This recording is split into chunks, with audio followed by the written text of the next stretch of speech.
గతంలో కూడా మీరు మాకు ఒక రిప్రజెంటేషన్ ఇచ్చారు, మీ ఇన్కన్వీనియన్స్ ఏంటి అని చెప్తాం. అది మేము పాజిటివ్గానే కన్సిడర్ చేసాం, though you are not part of the sand policy. మీ అందరూ అర్థం చేసుకోవాల్సింది ఏంటంటే, గతంలో ఉన్న పాలసీలో government used to get 375 rupees revenue. 75 or 25? 375 rupees per ton as a revenue to the government exchequer. Government ట్రెజరీకి ఆ అమౌంట్ మన మినరల్ కేటగిరీలో మనం అది పే చేస్తూ ఉండేవాళ్ళం.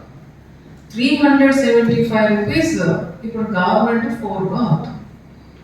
What ever the charges we are levying, it's merely excavation and handling cost.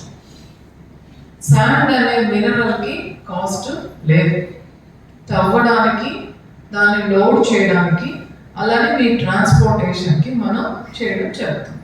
Irrigation department మానిటరింగ్లో ఉంది, mines department మానిటరింగ్లో ఉంది. సో అక్కడ ఎవరు కూడా ఎక్సెస్ కలెక్ట్ చేయడానికి స్కోప్ లేదు. నెక్స్ట్ వాళ్ళు అక్కడ ఏం చేయొచ్చు, అనాథరైజ్డ్గా తవ్వడం కానీ అనాథరైజ్డ్గా పంపించడం కానీ చేయొచ్చు. దాని మీద స్ట్రిక్ట్ విజిలెన్స్ అనేది ఉంది. అందుకే